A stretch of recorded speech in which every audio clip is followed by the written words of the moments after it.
மருத்துவ சிகிச்சைக்காக வந்து எத்தனை நாள் இங்க இருக்கிற மாதிரி ஒரு திட்டம் அதை பத்தி கொஞ்சம் சொல்லுங்க. மருத்துவத்துக்கும் பல்லு வலிக்குது காட்டுறதுக்காக வந்தேன். பல்லு வலிக்குது, பல் டாக்டரை பார்க்க வந்தேன். டாக்டர் பாலாஜி, அவரை பார்க்க. இங்கே வேற யாரையும் சந்திக்கிறதுக்கு திட்டம் வாங்கயா சென்னையில்? யாரும் சந்திக்கலாம், சந்திப்போம். ஆனால் எதுவும் திட்டமிட்டு எதுவும் வரல. யாரையும் சந்திக்கணுன்ற அந்த நோக்கத்தோடு வரல. பல்லு வலி, பல் டாக்டரை பார்க்கணும். அன்புமணி அவர்களை பார்த்திருந்தோம், 2 நாளைக்கு முன்னாடி பேசியிருந்தோம். சுமூக பேச்சுவார்த்தை எதுவும் நடந்திருக்கா? காம்ப்ரமைஸ் ஆயிருக்குமா? என்ன சொல்றாரு? எல்லாம் காம்ப்ரமைஸ், அந்த இதெல்லாம் வார்த்தை எனக்கு புரியல. காம்ப்ரமைஸ்ன்ற வார்த்தைக்கு நீங்கள் என்ன சொல்லுங்க, அது என்ன வார்த்தை? அது இல்லை, 2 பேருக்கு கருத்து மோதல் மாதிரி இருந்தது, முரண்பாடு இருந்தது. இப்போ என்ன சொன்னார் அன்னைக்கு? வந்து என்ன பேசியிருப்போம்? ஒன்றும் இல்லை. நிர்வாகிகள்லாம் நீங்க இணைந்து செயல்படணும், 2 பேரும் ஒத்த கருத்தோட இருக்கணும்னு நிர்வாகிகள்லாம் விருப்பப்படுறாங்க. நிர்வாகிகள் நீங்க ஒரு பக்கம் போட்டுட்டு இருந்திருக்கோம், அவரும் மாற்று நிர்வாகிகளை போடுறாரு. இதற்கெல்லாம் ஒரு முற்றுப்புள்ளி வரணும்னு நிர்வாகிகள் நினைக்கிறாங்க. இது எப்போ முற்றுப்புள்ளி இருக்கும்?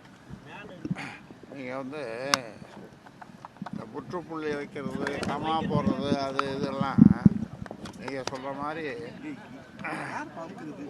உங்கள் விருப்பம் நிறைவேறும். சரியா? நாளைக்கு அமித்ஷா வராரு. குருமூர்த்தியும் சைதை துரைசாமி அவர்களும் உங்களை சந்திச்சாங்க. அப்ப என்ன சந்திச்சாங்க.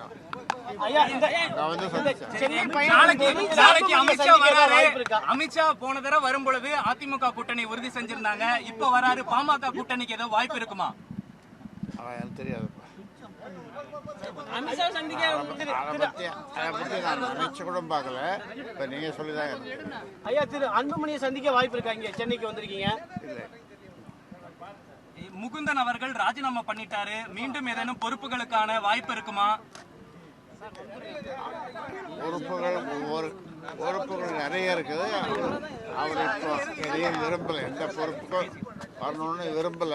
அவர் ஏதாவது தொழில் செய்யணும் அப்படின்னு சொல்லி அதில் தான் ஆர்வமா இருக்காரு. ஐயா, இந்த கருத்து மோதல்னால பாமகவுக்கு ஏதோ பின்னடைவு நினைக்கிறீங்களா? ஐயா, அதெல்லாம் பின்னடைவு பொதுமக்கள் மத்தியிலோ கட்சியினர் மத்தியிலோ? பிளே ஸ்டோர் மற்றும் ஆப் ஸ்டோரில் இருந்து பாலிமர் செயலியை QR கோடு மூலம் பதிவிறக்கம் செய்யுங்கள். செய்திகளை உடனுக்குடன் பெறுங்கள்.